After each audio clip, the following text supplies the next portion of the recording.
The Chiefs, they've lost one game in their last 12, and it was to the Cincinnati Bengals. Caleb No of WCPO in Cincinnati joins us now. It's Raider week, so you can bet we are here in Las Vegas, right outside Allegiant Stadium, where the Chiefs will face off with the Raiders in less than 24 hours.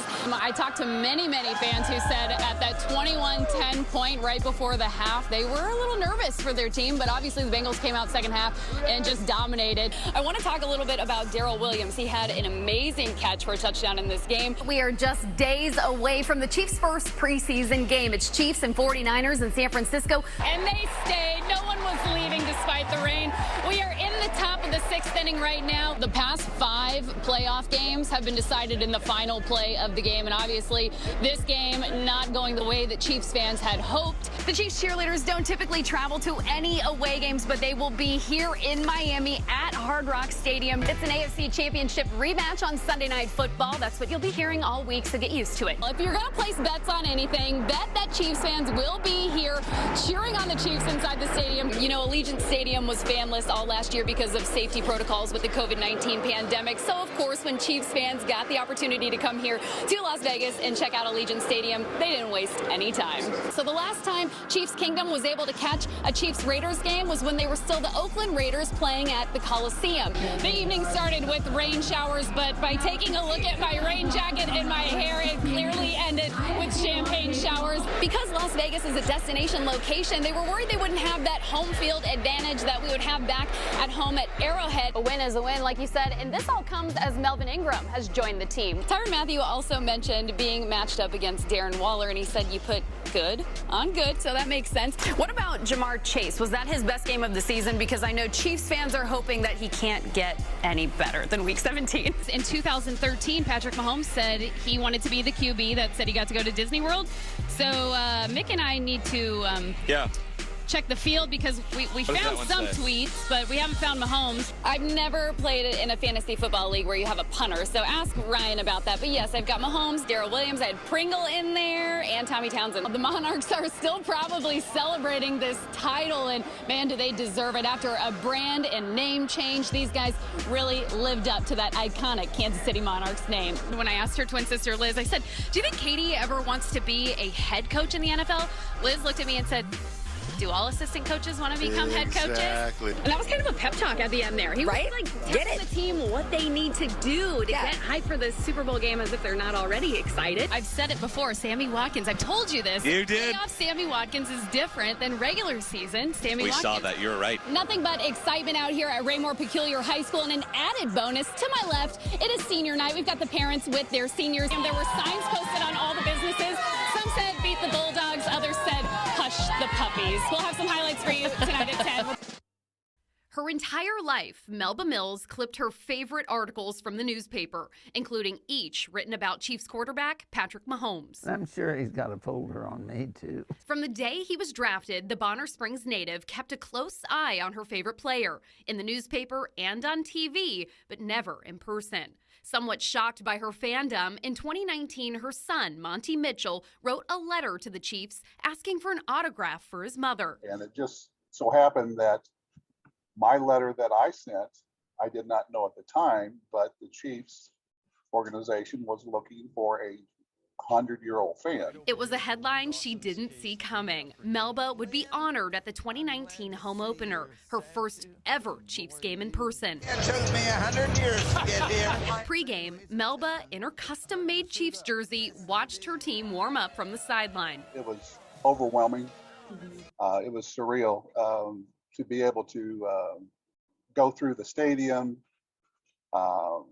then to be out on the field with her. Look up on the screen. Can you see up on the screen? That's you up there. The Holmes and Kelsey stopped by with the football that they had just practiced with and presented that to her there on the field. It was a special moment for Melba and her family, and one they would never forget. If it wasn't for all the support and love that has been shown by the Chiefs and the fan base here, that she may not have been with us as long as she was. In late December, just 2 weeks after her husband's death, Melba passed away at the age of 103. I'm sure she is up there looking down and cheering for the Chiefs all the way. And likely watching over Mahomes and company as they enter the playoffs. In Kansas City, McKenzie Nelson, KSHB 41 Sports.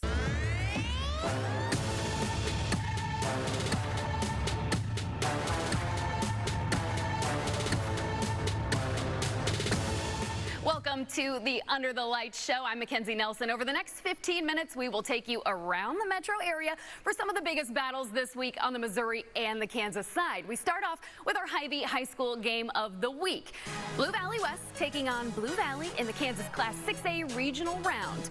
We'll start with Levi Beadle for the Tigers. He comes up with the quarterback strip fumble, and Hayden Essex picks it up and scrambles for the first score of the night. Tigers up 7-0. The Jags make their first big play on special teams here. They come up with the bad snap and take over on the 1-yard line. Next play, Sage Huffman takes it home for the touchdown. We're all tied up now. Then it's Grayson time with the Tigers knocking on the goal line. Quarterback Grayson Holbert takes the high snap, changes directions, and he finds the end zone. Tigers up 14-7. Holbert will do it again as he begins to scramble, breaking tackles. He's off to the races. That's a 78-yard touchdown run. Blue Valley West goes on to win 35-28 over Blue Valley. In a rematch of their Week 2 clash, Shawnee Mission Northwest taking on Olathe West. Olathe West won their last matchup 39-34. Could Northwest turn the tide tonight? Let's get right to the action. We'll start early in the first quarter here. This is Mason McGavran. He takes it 12 yards here for the touchdown. Olathe West would cut the lead to 7. All right, let's go to the second quarter now. Malik Oatis with the 17-yard touchdown run.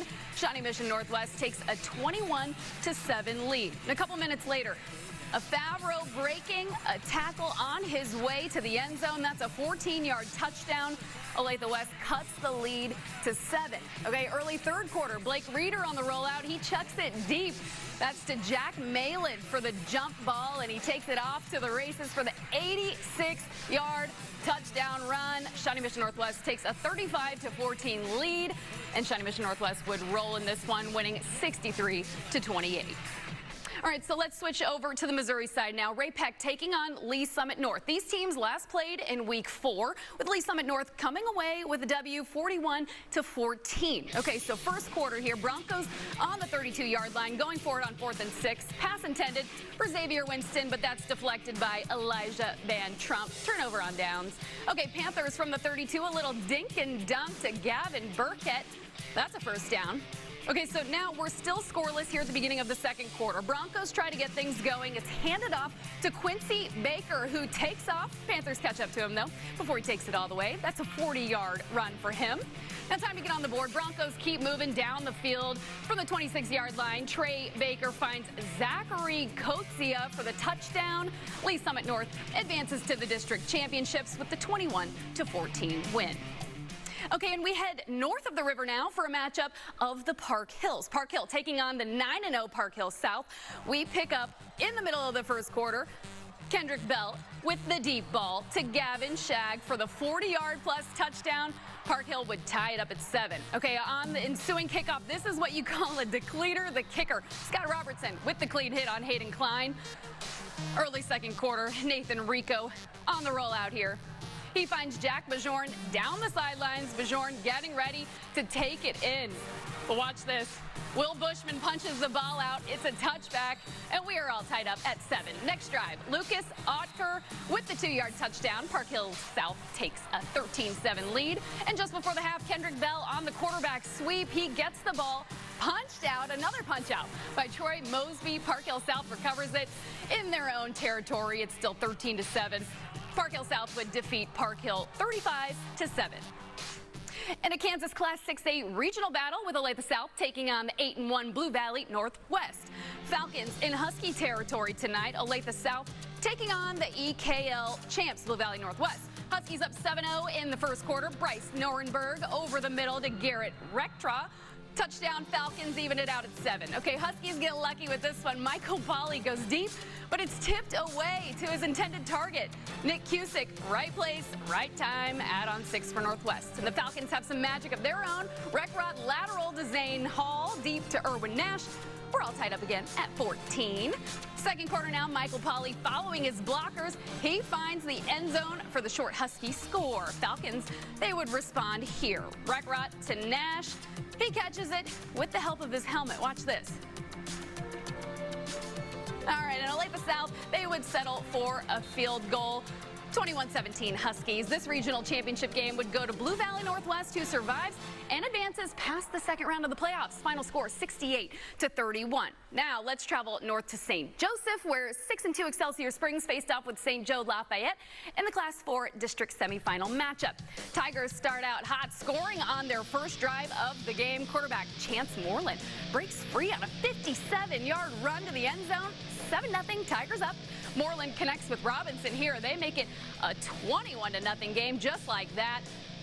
10-17 to go in the first quarter. Lafayette battles back. Xavier Carey punches it in on 1st and goal. PAT no good. Okay, so 21-6. Excelsior Springs too much in this one. 28-13 leading, and Moreland takes off again to the house on the 78-yard touchdown run. Excelsior Springs takes a 34-13 lead, and they would beat Lafayette 54-20. So we're just getting started here on Under the Lights, but when we return, it's a battle for Liberty. Liberty travels 10 minutes north to their in-city rival, Liberty North, for this Class 6 district semifinal. We'll see you right back here in a few.